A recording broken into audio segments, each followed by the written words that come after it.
तो आज हम जिस कहानी की गहराइयों में उतरने वाले हैं उसका नाम है द लास्ट रूम। ये कहानी एक ऐसी ही जगह की है। एक ऐसी जगह जो अपने मेहमानों को पकड़ लेती है और फिर कभी जाने नहीं देती। मतलब एक ऐसी जगह जिसमें अपनी ही एक चेतना हो, अपनी एक सोच हो। इस कहानी का जो मेन किरदार है वो है अर्जुन, एक यंग फिल्म मेकर जिसे वीरान छोड़ी हुई इमारतों के राज अपने कैमरे में कैद करने का जुनून था। तो अर्जुन हैदराबाद के आसपास की वीरान जगहों पर जाता था और अपने यूट्यूब चैनल के लिए वीडियो बनाता था। उसे क्या पता था कि यही जुनून उसे उसकी आखिरी मंजिल तक ले जाएगा। यहीं से कहानी में एक इशारा मिल जाता है कि आगे कुछ बहुत बुरा होने वाला है। तो जब अर्जुन को शहर के बाहर एक पुराने वीरान गेस्ट हाउस के बारे में पता चला तो वहां के लोगों ने उसे बहुत चेताया। लेकिन आप जानते हैं, ऐसी चेतावनियां ही तो अर्जुन जैसे लोगों के जुनून को और भड़काती थी। तो फिर अर्जुन अंदर जाता है, अपनी टॉर्च जलाकर रिकॉर्डिंग शुरू करता है और उसे घेर लेती है एक अजीब सी कान फाड़ देने वाली खामोशी। सोचिए, अंदर घुसते ही हवा में सीलन और पुरानी लकड़ी की गंध। एक के बाद एक कमरे खुलते गए, सब टूटे फूटे और खाली, सिवाय एक अजीब सी चुप्पी के जो वहां गूंज रही थी। लेकिन फिर जैसे जैसे वो आगे बढ़ता है, कुछ अजीब होना शुरू होता है। उसकी टॉर्च, उसकी रोशनी धीमी पड़ने लगती है, जैसे जैसे कोई अनदेखी ताकत उसकी बैटरी खींच रही हो। ये पहला साइन था कि कुछ बहुत गलत है। और तभी उसे अपने पीछे किसी के चलने की आवाज सुनाई देती है, धीमी सी लेकिन इतनी साफ कि सीधे रोंगटे खड़े हो जाएं। वो घबराकर पलटता है, पर वहां कोई नहीं था। दूर दूर तक सिर्फ खामोशी। तो क्या ये उसके दिमाग का वहम था या कुछ और? अब अर्जुन उस गैलरी के आखिरी दरवाजे तक पहुंच जाता है और ये दरवाजा बाकी सबसे अलग था, बिल्कुल सही सलामत, जैसे जैसे किसी ने इसका खास ख्याल रखा हो। कमरे के अंदर का माहौल तो और भी अजीब था। मतलब जहां पूरा गेस्ट हाउस खंडर बना हुआ है, वहां ये कमरा ऐसा जैसे अभी भी कोई यहां रह रहा हो। यही चीज सबसे ज्यादा डराती है ना? जब कोई पैटर्न टूटता है।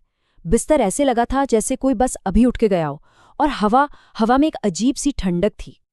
तभी उसकी नजर कमरे के आईने पर पड़ती है और उस आईने की सतह पर भाप से लफ्ज उभरने लगते हैं, जैसे कोई न दिखने वाली उंगली उस पर लिख रही हो।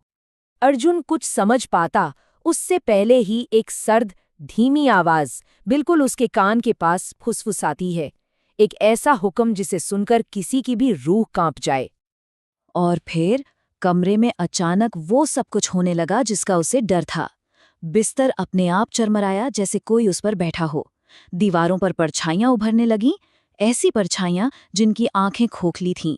और फिर हर तरफ से आवाजें आने लगीं, रहो, यहीं रहो। अब कहानी अपने सबसे डरावने मोड़ पर है। अर्जुन को समझ आ चुका है कि वो फंस गया है और उसे यहां से बस भागना है।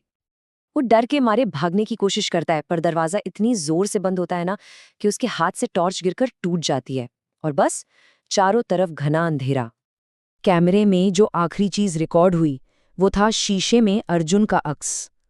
पर वो अर्जुन नहीं लग रहा था।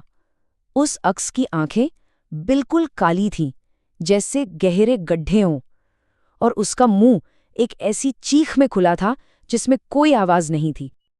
और बस यहीं पर रिकॉर्डिंग अचानक बंद हो जाती है। फाउंड फुटेज कहानियों का यही तो सबसे डरावना पहलू होता है ना? एक अधूरा अंत जो सारे सवाल सुनने वाले के दिमाग में छोड़ जाता है। तो अगली सुबह क्या हुआ? जब वहां के लोग उस गेस्ट हाउस में पहुंचे तो उन्हें वहां क्या मिला? अर्जुन, वो तो गायब हो चुका था। उसका कोई नाम और निशान तक नहीं था। बस उसका कैमरा फर्श पर पड़ा था, खामोशी रिकॉर्ड करता हुआ। और हाँ, उस शीशे पे एक नया संदेश लिखा हुआ था। ये संदेश अर्जुन की किस्मत नहीं, बल्कि उस कमरे की फितरत बता रहा था कि वो एक शिकारी है, एक कलेक्टर है जो आवाजों को जमा करता है। और अर्जुन अब उन अनदेखे मेहमानों में से एक बन चुका था। लोगों का मानना है कि वो कमरा आज भी वहीं है, अपने अगले मेहमान का इंतजार कर रहा है, बिल्कुल वैसा ही, अनछुआ और भूखा। तो यहाँ एक सवाल तो उठता है कि अगर आज कोई उस गैलरी की दीवारों के पास कान लगाए तो क्या उसे उन दर्जनों आवाज़ों के साथ अर्जुन की भी धीमी फुसफुसाहट सुनाई देगी।